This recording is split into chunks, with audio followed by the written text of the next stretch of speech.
when you are in relationships with people, they should be spaces that allow for vulnerability. And so to say, I'm sorry, is part of that vulnerability. And then you get to try again. Now, here's the thing. If you are constantly in relationships where there is no redemption, then that's a reason for you to take a look at how you are developing relationships. But most relationships have room for redemption. Okay. Oh man, that's deep. I had to ask that question about do you have to hear the word sorry or I apologize? And that, because I just thought about, you know, my mother with that, you know, them old school, some of these old school folks who are like, you know, well, you know, it's very authoritarian, you know, so it's like, I'm the parent and you're the kid and I did the best I could and I don't owe you any type of explanation or anything like that. And it wasn't until like, and she was never going to admit, right, that she was wrong about anything. Okay, her whole thing, hey, I'm doing the best I can, I'm doing this, y'all got clothes, y'all got food, blah, blah, blah, blah, you know. And I remember like a week before she died, you know, she was really introspective. And, you know, she said to me, she didn't say I'm sorry. And she didn't say I apologize. But she said, you know, I thought I was doing the best by you and I was wrong. And I really, because all those years I wanted to hear, well, I'm sorry, I messed up. But for me to hear her say I was wrong, I knew how much that took out of her, how much that was for her to say I was wrong, you know. And so sometimes I just had to say that because, you know, I always wanted to hear those words. Like you said, it's almost like I love you, like I'm sorry, I apologize. But just for her to acknowledge, right, some of her behavior and the impact that it had on us, it was like, wow, that was huge. And it was able to really bring closure for me and a lot of us when she did pass the next week, because it was just like, okay, yeah. Here's the slight difference. First of all, let me say thanks for sharing that. And I'm glad that you got that moment. And you're right. Us on the receiving end have certainly been in situations where we take what we get.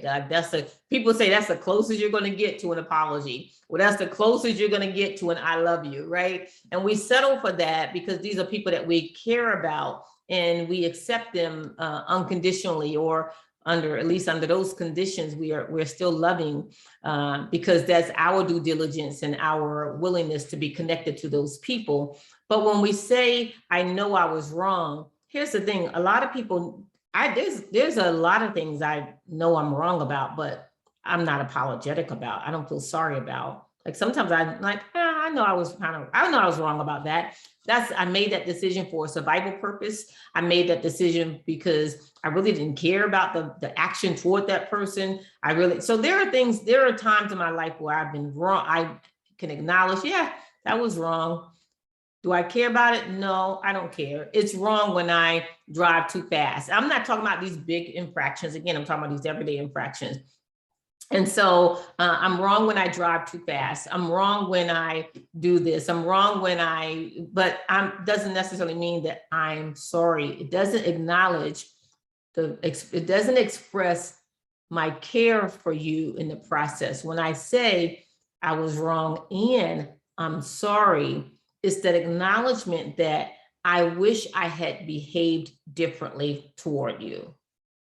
It acknowledges that. And so that's why it doesn't feel quite the same when someone says I was wrong, because I want to know that not only do you acknowledge that you were wrong, but that you acknowledge that in being wrong, it created some distance in our relationship, that it affected the way that we got to be with one another, and that was sorrowful to you. Right? Not just that you were wrong. I don't need you to tell me you were wrong because you knew you were wrong and you know that I know you're wrong. So that's just new. That's not news. We both knew that a long time ago, right? So that's an announcement, right? Right? what I need to know is that you are sorry for being wrong. Is that you're sorry for your wrongdoings. And so that's a big difference. You shared that about your mother. I'll share a story that I have about my daughter. When I was taking her away from home permanently, like she had finished college, she was moving out, we were on this road trip. And so she was quiet. And so I was like, hey, like, talk to me. And I was like all cheery and everything, like, talk to me. We're going, like, look at me being a good mommy, driving my daughter away from home, blah, blah, blah. And so I don't know what it was, right? But I struck a chord with her and she let me have it. And this was like out of the blue. Talk about being slapped in the face. And she basically said, like, I don't understand why you have these expectations that we're able to have these deep, intimate conversations, because that's not who you've been in my life as your mother. Ooh, the stab, right?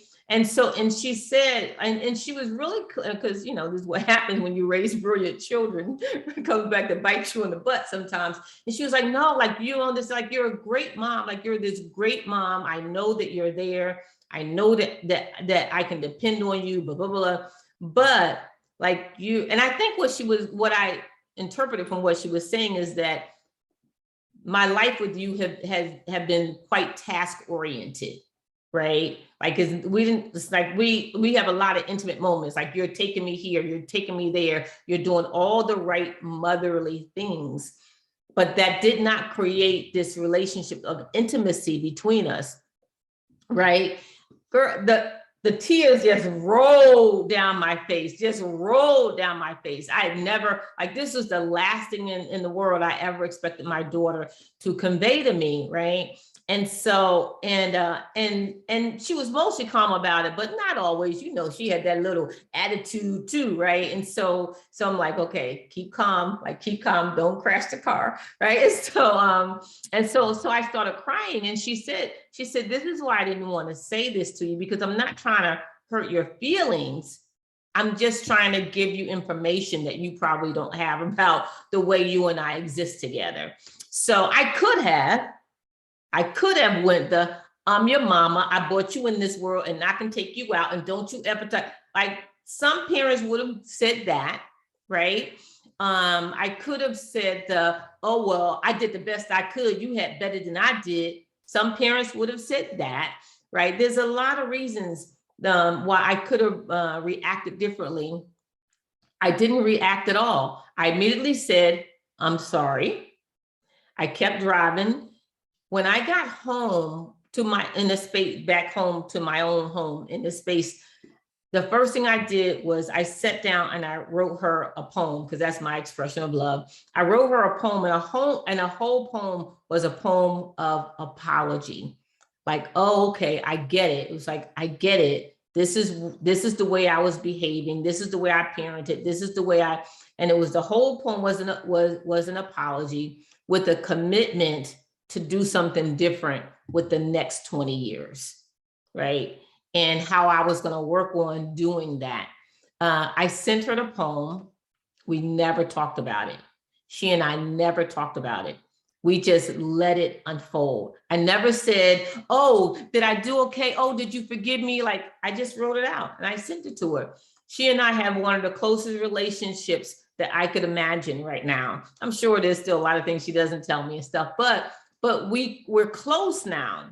Had I went the route of trying to explain to her how great of a mother I'd been, right, like I was in my own mind, it would have been a whole different way.